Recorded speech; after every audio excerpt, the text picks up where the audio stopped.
کہ جیسا کہ آپ نے خود بیان کیا ہے کہ سورۃ الاحزاب کی آیت نمبر 56 میں نبی صلی اللہ علیہ وآلہ وسلم پر درود اور سلام دونوں کو پڑھنے کا حکم آیا ہے، اس حوالے سے دونوں کے سنت سیغے بھی بتا دیں۔ ایک تو سنت سیغہ میں نے آپ کو بتا دیا نا، سلام کا السلام علیکہ ایھا النبی ورحمۃ اللہ وبرکاتہ، یہ بخاری مسلم دونوں میں حدیث ہے کہ ابن مسعود رضی اللہ تعالیٰ عنہ کہتے ہیں کہ نبی علیہ السلام نے مجھے نماز کا تشہد اس طرح تعلیم کیا کہ آپ کے دونوں مبارک ہاتھوں میں میرا ہاتھ تھا اور آپ نے کہا پڑھ التحیات للہ والصلوات والطیبات السلام علیکہ ایھا النبی ورحمۃ اللہ وبرکاتہ السلام علینا وعلی عباد اللہ الصالحین اشہد ان لا الہ الا اللہ واشہد ان محمدا عبدہ ورسولہ صلی اللہ علیہ وآلہ وسلم۔ تو یہ جو مشہور ہے کہ شب معراج کی گفتگو ہے، بالکل جعلی بات ہے۔ جابر بن عبداللہ کہتے ہیں نبی علیہ السلام نے تشہد ہمیں اس طرح تعلیم کیا جیسا قرآن کی آیات، یہ وحی کے ذریعے بتایا گیا، اس میں سلام آ گیا۔ بخاری مسلم میں ہے کہ یہ جو سورۃ الاحزاب کی آیت نمبر 56 ہے نا، ان اللہ وملائکتہ یصلون علی النبی، جب یہ نازل ہوئی تو صحابہ نے عرض کیا کہ اللہ کے محبوب صلی اللہ علیہ وآلہ وسلم آپ ہمیں درود سکھائیں، جو میں نے پچھلے سوال میں بتایا کہ پھر آپ نے اسلام کو وحی کے ذریعے بتایا گیا، صحیح مسلم کے الفاظ ہے۔ بخاری میں ہے کہ جو ہم ایسا درود پڑھیں جو آپ اور آپ کے اہل بیت پہ ہو، تو درود ابراہیمی تعلیم کیا گیا۔ تو درود ابراہیمی ایک یعنی سنت سیغہ ہے جو اللہ کے محبوب صلی اللہ علیہ وآلہ وسلم نے تعلیم فرمایا۔ اس کے علاوہ بھی کئی ایک درود ہیں جو صحیح الاسناد احادیث سے ثابت ہیں۔ پہلے نمبر پہ جب بھی ہم بات کریں گے تو بخاری مسلم میں جو تعلیم کیا ہوا درود ابراہیمی ہے اس کے اوپر بات کریں گے۔ اس کے بھی کئی ایک ورژن آپ کو ملیں گے۔ صحیح بخاری میں آپ کو ایسا درود ابراہیمی بھی ملے گا جس میں آپ کو یہ الفاظ ملیں گے کہ اللہم صلی علی محمد وعلی ازواجہ وذریاتہ، یعنی آپ کی بیویوں کا بھی آپ کی اولاد پہ بھی درود۔ تو اس حوالے سے نا کافی ورژن اویلیبل ہے۔ دارالسلام والوں نے ایک درود شریف کا کارڈ چھاپا ہوا ہے، اس میں انہوں نے کلر کوڈنگ کر کے نا درود ابراہیمی کے سارے ورژن بتائے ہیں کہ جی فلاں کتاب میں یہ والا ورژن ہے، لیکن وہ سارے اس کے گرد ہی گھومتے ہیں۔ تو پہلے نمبر پہ یہ درود شریف ہے جو ہم تعلیم کے طور پر نبی علیہ السلام کی احادیث کی روشنی میں لوگوں کو بتاتے ہیں۔ میں نے ابھی تک جتنی تحقیق کی ہے مجھے 8 سنت طریقے درود و سلام کے ملے ہیں، یہ سنت سیغے کہہ لیں آپ، جنت کے 8 دروازوں کی نسبت سے۔ ایک تو یہ درود ابراہیمی اور اس کے جتنے بھی آپ سمجھ لیں آف شوٹس ہیں یا اس کے مختلف ورژنز تھوڑے سے الفاظ کے ساتھ۔ ایک سنن نسائی کے اندر حدیث موجود ہے 1293 انٹرنیشنل نمبر کے مطابق کہ زید ابن خارجہ کہتے ہیں کہ مجھے نبی علیہ السلام نے وصیت کی صلو علیہ وَاجْتَهِدُوا فِي الدُّعَاء، مجھ پر درود پڑھا کرو اور دعا میں تو خصوصیت کے ساتھ، وَقُولُوا، اور کہا کرو اللہم صلی علی محمد وعلی آل محمد، بس اتنا درود۔ صلاۃ بر محمد وعلی محمد، اللہم صلی علی محمد وعلی آل محمد، صلو علی الحبیب، اللہم صلی علی محمد وعلی آل محمد۔ یہ مختصر درود ہے، میں بھی الحمدللہ میرا وظیفہ بھی یہی والا درود شریف ہے، مختصر بھی ہے کامل بھی ہے۔ اس کے علاوہ آپ کو قرآن میں بھی ایک درود ملتا ہے۔ سورہ الصافات کی آخری آیات کیا ہیں؟ سبحان ربک رب العزت عما یصفون وسلام علی المرسلین والحمدللہ رب العالمین، تمام رسولوں پر سلام ہو، یہ بھی درود شریف کی فارم ہے۔ تو یہ ایک تیسرا سنت سیغہ ہو گیا۔ اسی طریقے سے صحیح ابن خزیمہ کے اندر اور المستدرک الحاکم میں صحیح سند کے ساتھ ہے ایک درود اللہم صلی علی محمد النبی الامی، بس اتنا۔ کتنے ہو گئے؟ 4 ہو گئے نا۔ تو آپ ان چاروں میں سے کوئی بھی پڑھیں آپ کو فضائل و برکات حاصل ہو جائیں گے۔ اس طریقے سے جامعہ ترمذی میں ایک حدیث ہے، وہ جب ایک تابعی کو چھینک آئی تھی، اس نے پڑھا تھا الحمدللہ والسلام علی رسول اللہ، تو ابن عمر نے کہا میں بھی پڑھتا ہوں لیکن چھینک کے ساتھ نہ پڑھو، میں بھی پڑھتا ہوں الحمدللہ والسلام علی رسول اللہ۔ تو یہ بھی ایک درود شریف ہو گیا، الحمدللہ والسلام علی رسول اللہ۔ ایک ضعیف روایت بھی ہے سنن ابن ماجہ میں، ابو داؤد میں، بسم اللہ والصلاۃ والسلام علی رسول اللہ اللہم افتح لی ابواب رحمتک، وہ جو روضہ شریف کے باہر وہ باب جبریل کے اوپر لکھا ہوا ہے، وہ ضعیف روایت ہے. صحیح روایت جو ہے نا وہ ترمذی والی ہے, الحمدللہ والسلام علی رسول اللہ. تو یہ کتنے سیگے ہو گئے؟ 5. چھٹا سیگا جس طرح درود ابراہیمی وابیوں والا درود کہتے ہیں نا, ایک بریلیوں والا درود بھی ہے, وہ قبر رسول پہ جا کے پڑھا جاتا ہے.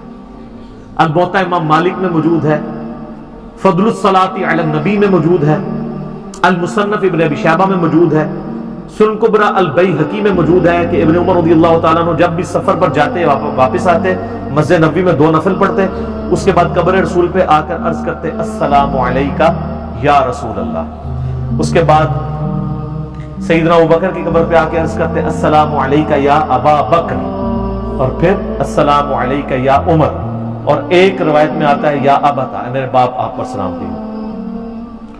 تو السلام علیکہ یا رسول اللہ سیگا بھی ثابت ہو گیا. کتنے ہو گئے؟ 6.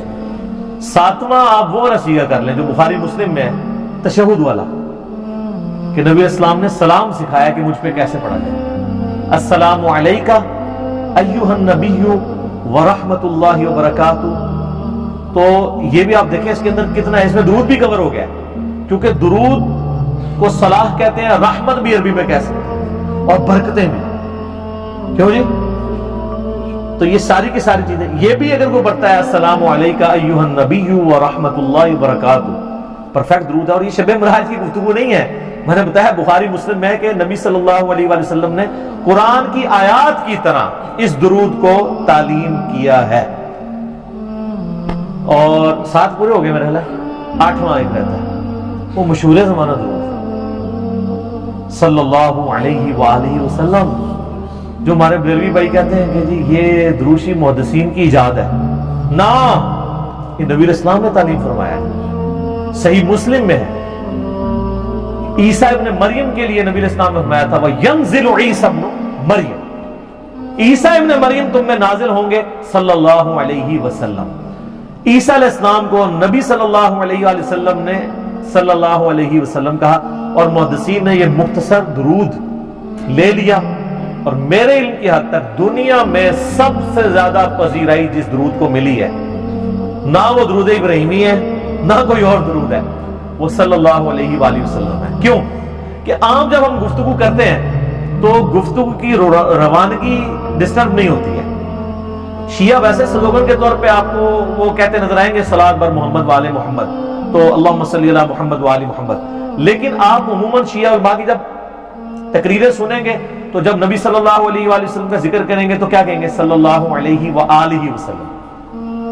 تو اہل سنت کی کتابیں تو ویسے ہی بھری ہوئی ہیں. بخاری مسلم میں آپ کوئی بھی حدیث اٹھا کے دیکھ لیں تو قال رسول اللہ صلی اللہ علیہ وآلہ وسلم, تو آپ صلی اللہ علیہ وآلہ وسلم کے لیے یہ درود شریف ایسا پرفیکٹ درود شریف ہے, مقبول بارگاہ درود شریف ہے, جو پوری دنیا میں مسلمانوں نے ایکسیپٹ کیا ہے. جمعے کے خطبوں میں, عید کے خطبوں میں, اذان کے جواب میں, ہر جگہ مسلمان جب بھی اپنے محبوب صلی اللہ علیہ وآلہ وسلم کا نام سنتا ہے تو آپ صلی اللہ علیہ وآلہ وسلم پر یہ درود شریف پڑھتا ہے صلی اللہ علیہ وآلہ وسلم. تو یہ 8 سنت سیگے ہو گئے. البتہ ایک اور چیز ہے ضمن میں عرض کر دیتا ہوں, نعت یا اشعار میں بھی بعض اوقات درود السلام کے سیگے موجود ہیں. جیسے قصیدہ بردہ کے اندر ایک بڑا پیارا درود ہے, بڑا زبردست درود ہے, اگرچہ وہ شعر کی فارم میں, مولا یا صلی وسلم دائما ابدا, اے میرے مولا اپنے حبیب صلی اللہ علیہ وآلہ وسلم پر ہمیشہ ہمیشہ کے لیے درود و سلام بھیج, جو کہ تیری خلقت میں سب سے بہترین ہے. اب اس درود کو اگر کوئی پڑھے گا انشاءاللہ ثواب بھی پائے گا, کوئی حرج نہیں ہے, لیکن وظیفے کے طور پہ ہم درود وہی تعلیم کریں گے جو معصورہ ہوگا. معصورہ کہتے ہیں جو کتاب و سنت کے دلائل سے ثابت ہو. اسے نعت کے طور پہ پڑھیں. نعت تو بخاری مسلم میں حدیث ہے, حسان ابن ثابت نعت پڑھتے تھے, مسلم میں ان کے پورے اشعار ہیں. وہ شعیب بھائی نے پڑھے بھی تھے نا, میرے آقا میرے مولا محمد رسول اللہ, وہ اسی نعت کی اردو ٹرانسلیشن ہے. مسلم شریف میں وہ سارے اشعار موجود ہیں. حتیٰ کہ بخاری مسلم میں حدیث ہے نبی علیہ السلام حسان ابن ثابت کے لیے اپنی چادر بچھاتے اور دعا کرتے ہیں اللہ روح قدس کے ذریعے اس کی مدد کر, جس طرح عیسیٰ ابن مریم کی تو نے مدد کی تھی. اور اے حسان تو اشعار پڑھ, تیرے اشعار کافروں پر تیروں سے زیادہ سخت ہے, کیونکہ کافروں کے لیے وہ شعر جو ہے نا وہ بڑا اس طرح کا ہوتا تھا. آج بھی آپ دیکھ لیں, اب پولیٹیکل لیڈرز کو چھیڑنا ہوتا ہے تو کوئی نہ کوئی شعر ڈیوائس کیے ہوتے ہیں. وہ الفاظ سلوگنز ان کو سر پہ جوتی ماری جائے نا تو اس کی تکلیف تھوڑی ہوتی ہے، لیکن یہ جو نام رکھے ہوئے ہیں یہودی ایجنٹ، ڈیزل، ٹلی، نام لیے بغیر پتہ ہے کس کس کو یہ کہتے ہیں، چور، ٹھیک ہے، اور اس قسم کے کئی نام رکھے ہوئے ہیں. تو ویسے یہ غلط، میں اس کو نہیں صحیح سمجھتا، لیکن میں آپ کو بتا رہا ہوں کافروں والا معاملہ ڈیفرنٹ تھا. یہ تو مسلمان بھائی ہیں، آپ علمی اختلاف کریں. تو وہ اشعار، چونکہ وہ اشعار کی پوری جنگ ہوتی تھی، تو وہ حضرت حسان ابن ثابت، اور حسان ابن ثابت آخری عمر میں نابینا ہو گئے تھے. تو چونکہ یہ سیدہ عائشہ پہ جو تہمت لگی تھی، بخاری مسلم میں آتا ہے حدیث افک میں، حسان ابن ثابت بھی ان لوگوں میں شامل تھے جو اس کا شکار ہو گئے تھے تہمت لگانے میں. لیکن حضرت عائشہ کے سامنے جب بھی حضرت حسان کی کوئی برائی کرتا وہ اسے روک دیتی تھی، حالانکہ سب سے بڑی فیکٹری وہ خود تھی. تو کہتی تھی حسان کو برا مت کرو. وہ نبی اسلام کی طرف سے کافروں کو جواب دیا کرتا تھا. یہ ہمارے لیے اما عائشہ کا عمل رول ماڈل ہے کہ اگر کوئی شخص رسول اللہ کا مجاہد ہے نا، آپ کے لاکھ اختلاف ذاتی بھی اس سے، آپ اس کو پروموٹ کریں، اس کی اچھی بات کو اچھی کہیں، بری بات کو برا کہنے کا حق ہے، لیکن آپ ڈائریکٹ بھی اس کے افیکٹو ہوں تب بھی اسے زیرو سے ملٹیپلائی کریں. اور میں اس میں ذاتی بھی اپنی کئی باتیں بتا سکتا ہوں، کئی لوگوں کا میں ذاتی افیکٹو ہوں، لیکن جو صحیح بات ہوتی ہے میں بالکل کہتا ہوں کہ نہیں یار یہ بات بالکل ٹھیک کی ہے اس نے، یہ ایسے ہی. اور اس میں آپ کا خون بڑھے گا، کم نہیں ہوگا، ورنہ آپ حسد کرتے رہیں گے، جلتے رہیں گے تو کڑ کڑ کے آپ ہی مرو گے. پازیٹیو رہیں، بہت فائدہ ہے، لیکن وہ پازیٹیو ایسا نہیں ہونا چاہیے کسی کی غلطیوں کے ساتھ بھی آپ کمپرومائز کرنا شروع کر دیں. نہیں، اتنا پازیٹیو نہیں، غلطی کو غلطی کہیں اور اچھائی کو اچھائی کہیں. تو یہ سنت سیکھے تھے، ٹھیک ہو گیا. اچھا، ابھی جو اپنے سنت سیکھا بتائیں آپ نے، درود اور سلام میں جو اپنی کیا فرق کیا جا سکتا ہے ان میں؟ کیونکہ کچھ سیگے ایسے تھے جن میں سلام کے الفاظ تھے، کچھ میں درود کے الفاظ تھے، رحمت کے، صلوات کے.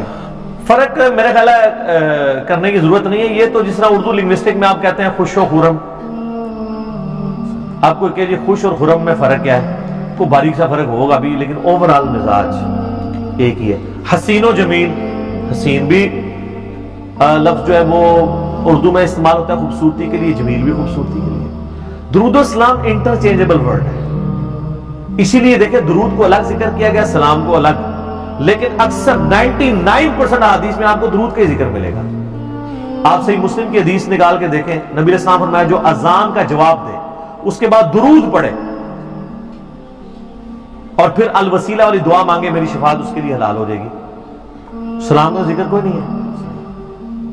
تو سلام الگ سے ایک چیز ہے، درود الگ سے ہے، لیکن دونوں انٹرچینجبل ہیں. اگر کوئی صرف سلام پڑھ لیتا ہے وہ بھی نبی اسلام کے لیے دعائے رحمت کر رہا ہے، اور جو درود پڑھ رہا ہے وہ بھی آپ علیہ السلام کے لیے دعائے رحمت اور سلامتی کر رہا ہے. تو یہ اس طرح کی چیزیں نہیں، یہ تو ایک اس میں آپ کہہ لیں گے جتنا گڑ ڈالیں گے میٹھا ہوتا جائے گا. لیکن اگر کوئی صرف درود پڑھے تب بھی ٹھیک، اگر کوئی صرف سلام پڑھے تب بھی ٹھیک، درود و سلام دونوں پڑھے تب بھی ٹھیک. ٹھیک ہوگا. سالی میں اگلا سوال بڑا امپورٹنٹ ہے اور بڑا کریٹیکل ہے عوامی لحاظ سے، کیونکہ یہ بہت زیادہ کوشچن کیا رہتا ہے. کیا؟ درود لکھی، درود ماہی، درود تاج، درود تنجینا، درود غوثیہ، درود خضری اور قصیدہ بردہ شریف میں آنے والے الفاظ مولا یا صلی وسلم دائما ابدا، ان کا اس کو وظیفے کے طور پر پڑھنا کیسا ہے، جبکہ ان کا ثبوت کسی ضعیف حدیث میں بھی نہیں ہے؟ وظیفے کے طور پہ آپ بے شک نہ پڑھیں. اگر ویسے آپ پڑھنا چاہتے ہیں دعا کے طور پہ، نعت کے طور پہ مولا یا صلی وسلم تو ضرور پڑھیں، لیکن اس میں کچھ اشعار ٹھیک نہیں ہے. اور درود تاج کے اندر بھی کئی الفاظ جو ہیں وہ یعنی اب میں وہ شرکیہ لفظ استعمال کروں گا تو یہ چڑھ جائیں گے، تو میں کہوں گا گستاخانہ ہے. نبی علیہ السلام اگر سنیں تو ان چیزوں کی اجازت نہ دیں. تو اس لیے بہتر یہ ہے کہ جو مجھے بتائیں، ایک آپ کے سامنے مولانا شریف کا درود شریف لکھا ہوا ہے اور ایک سیدنا و مولانا محمد رسول اللہ کا تعلیم کیا ہوا درود شریف ہے، تو آپ کون سا؟ نبی صلی اللہ علیہ وسلم کا. بخاری میں حدیث ہے، مسلم میں بھی ہے، نبی علیہ السلام نے ایک صحابی کو دعا تعلیم کی وضو کے بعد، اس میں الفاظ تھے بِنَبِيِّكَ الَّذِي أَرْسَلْتَ، ایمان لایا اس کتاب پہ جو تیرے نبی کے ساتھ نازل ہوئی. اس نے نہ اس لفظ کو چینج کر کے بِرَسُولِكَ الَّذِي أَرْسَلْتَ پڑھ دیا، سپرلیٹو ڈگری لگا دی، نبی سے بہتر ڈگری ہے رسول. نبی علیہ السلام نے فرمایا یہ تم نے الفاظ کیوں بدلے؟ وہی کو جو میں نے تعلیم کی. اور پھر جو ترمذی کی حدیث ہے عبداللہ بن عمر کے سامنے ایک بندے کو چھینک گئی، اس نے کہا الحمدللہ والسلام علی رسول اللہ. انہوں نے کہا میں بھی درود شریف کا قائل ہوں، میں بھی کہتا ہوں الحمدللہ والسلام علی رسول اللہ، لیکن چھینک کے ساتھ صرف سورۃ الحمدللہ پڑھو، درود شریف نہ ملا. تو یہ درود لکھی اور اس کے ساتھ پوری سٹوریاں جڑی ہوئی ہیں. ایک درود ماہی بھی ہے. ہاں یہ ماہی وہ والا ہے، وہ مچھلی والا. اے ماہی پنجابی والا نہیں گا، ٹھیک ہے. تو وہ یہ سارے بزرگوں کے لکھے ہوئے درود ہیں. ان کے اوپر یعنی یہ ان کے لیے اتنا ہی کافی کہ بزرگوں نے لکھے ہیں. تو یہ پھر دین کا حصہ تو نہ ہوا نا. دیکھیں بزرگوں کا نام لیتے تو آسا چھوٹ جاتا لوگوں کا، کیونکہ ان کو سمجھ آ رہی ہوتی کہ میں کیا کہہ رہا ہوں. یہ تو ہنسی کی بات ہے نا، لیکن دوسری طرف یہ کہ جس طرح انہوں نے سوال کیا نا درود لکھی درود ماہی، تو اگر فرض کرے آپ کا یہ کلپ کو بریلوی عالم سن رہا ہو تو جیسے ہی شروع کریں گے نا سوال درود لکھی اور یہ آگے بڑھ ساری باری آ گئی. اگر وہ یقیناً کہہ رہے ہوں گے اور یہ اس چیز کا ثبوت ہوگا کہ ان کو پتہ ہے کہ یہ کہانی ہے، ان کو خود پتہ ہے یہ کہانی ہے. اور حالانکہ یہ دیکھتے نہیں، ان کے ساتھ یہ ہماری جو کنفرنٹریشن ہے یہ نبی الاسلام کی فیور میں. دوسری طرف رسول اللہ کھڑے ہیں اور آپ اس تعلیم کو چھوڑ کے یہ کہانیاں لوگوں کو کرا رہے ہو. صحابہ کرام تو کبھی بھی اس چیز کی اجازت نہ دیں جو انہوں نے یعنی دین کے ساتھ کیا ہوا ہے. میں پھر اور طرف چل پڑوں.